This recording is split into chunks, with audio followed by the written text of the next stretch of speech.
3 মাসের মধ্যে আমি সেকেন্ড টাইম এলাম শালমহুয়া গেস্ট হাউসে। তার আগে তপতিদি ঝর্ণাদি আমি এসেছিলাম, কিন্তু এর না দিদির মানে ব্যবহার আতিথ্যতা এতটাই সুন্দর। সেকেন্ড টাইম নিয়ে এলাম সুমিতার ফ্যামিলি নিয়ে। সুমিতা এখন ভিডিওটা করছে আর করছে আগামী টাইমে যাতে আসতে পারি সেই প্ল্যানও আবার বানাবো।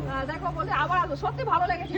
টাইমে যদি বানাতে আবার আসবো, খুব ভালো লেগেছে এবং সেদিন 2 দিন থাকবো। খুব ভালো লেগেছে। আর আমি আবারও বলছি, যদি তোমরা কেউ বেলপাহাড়ি প্রোগ্রাম করো একবার তুমি হেঁটে দেখতে পারবে এই শালমহুয়া গেস্ট হাউসে। খুবই সুন্দর। দেখো এখানে লেখা রয়েছে উপরে শালমহুয়া গেস্ট হাউসটা। দেখাও উপরে, ওপরটা দেখতে পাচ্ছ, দেখাচ্ছে আসছে।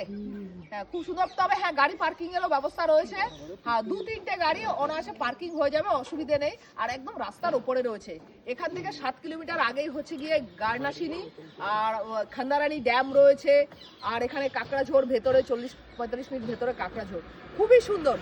তো আমি আবারও আসবো, কারণ আমার খুবই ভালো লেগেছে। খাবার দাবার তো অবশ্যই কোনো কথাই হবে না, খাবার নিয়ে দারুণ খাবার। আমরা একটু দেশি মাংসের দেশি মুরগির ঝোল খেয়েছি, আর অনেক রকমের আইটেম বানিয়েছে।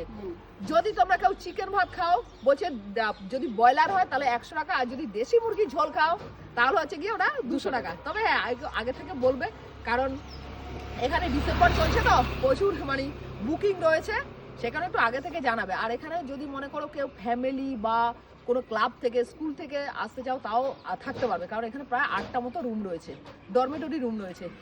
চলো আমরা এবার যাচ্ছি। দিদির ব্যবহার আবারও বলছি ভালো লেগেছে। আবারও আসবো। আমার সৌভাগ্য সত্যি।